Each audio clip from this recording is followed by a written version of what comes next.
Hai teman-teman, saya Dinda Maharani dari kelas 12 IPS 4. Saya akan menceritakan peristiwa 30 September secara singkat. 30 September atau sering disebut juga dengan G30S merupakan gerakan kudeta yang dituding dilakukan Partai Komunis Indonesia (PKI) di bawah pimpinan DN Aidit. Gerakan ini bertujuan untuk menggulingkan pemerintahan Presiden Soekarno dan mengubah Indonesia menjadi negara komunis.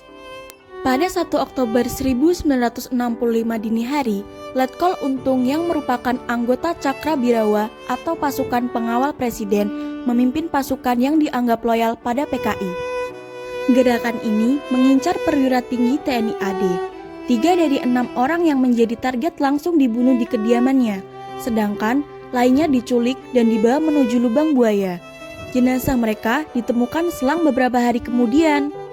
Keenam perwira tinggi TNI Angkatan Darat yang menjadi korban dalam peristiwa ini adalah Letnan Jenderal Anumerta Ahmad Yani, Mayor Jenderal Raden Suprapto, Mayor Jenderal Mas Tirto Darmo Haryono, Mayor Jenderal Siswondo Parman, Brigadir Jenderal Donald Ishak Panjaitan, Brigadir Jenderal Sutoyo Siswo Diharjo.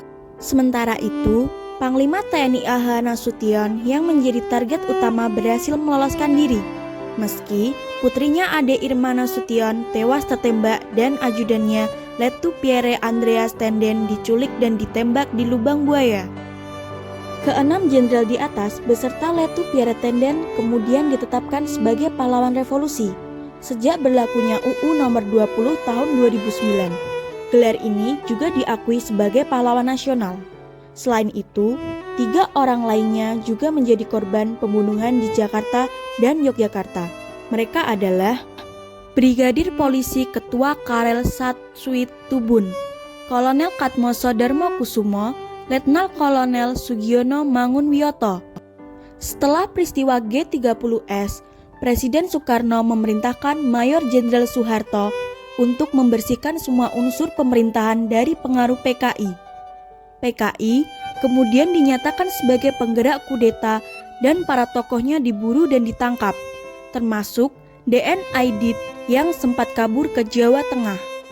Anggota organisasi yang dianggap simpatisan atau terkait dengan PKI juga ditangkap. Organisasi-organisasi tersebut antara lain Lekra, CGMI, Pemuda Rakyat, Barisan Tani Indonesia, Gerakan Wanita Indonesia, dan lain-lain. Tak hanya oleh pemerintahan dan militer, beberapa kelompok masyarakat juga menghancurkan markas PKI di berbagai daerah.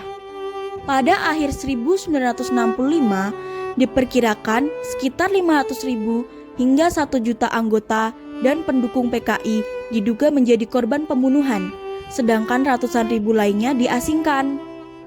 Pada masa pemerintahan Presiden Soeharto, G30 SPKI selalu diperingati setiap tanggal 30 September, sedangkan 1 Oktober juga diperingati sebagai Hari Kesaktian Pancasila.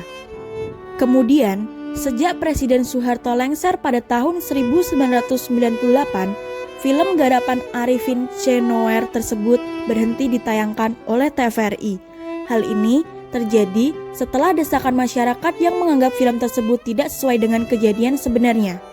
Nah, sebagai generasi muda, mari kita lanjutkan perjuangan pahlawan revolusi dengan menjunjung tinggi kecintaan kita pada tanah air dan juga keadilan terhadap hak asasi manusia.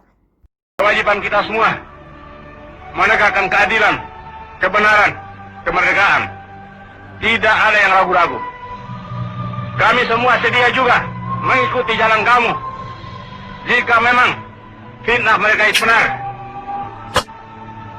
kami akan buktikan.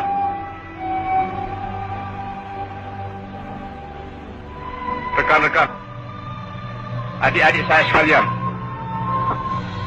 saya sekarang sebagai yang tertua dalam TNI yang tinggal bersama lainnya akan meneruskan perjuangan kamu, membela kehormatan kamu. Menghadaplah sebagai pahlawan dalam hati kami seluruh TNI. Sebagai pahlawan menghadaplah kepada asal mula kita, yang menciptakan kita, Allah Subhanahu wa Ta'ala. Karena akhirnya dialah panglima kita yang paling tertinggi.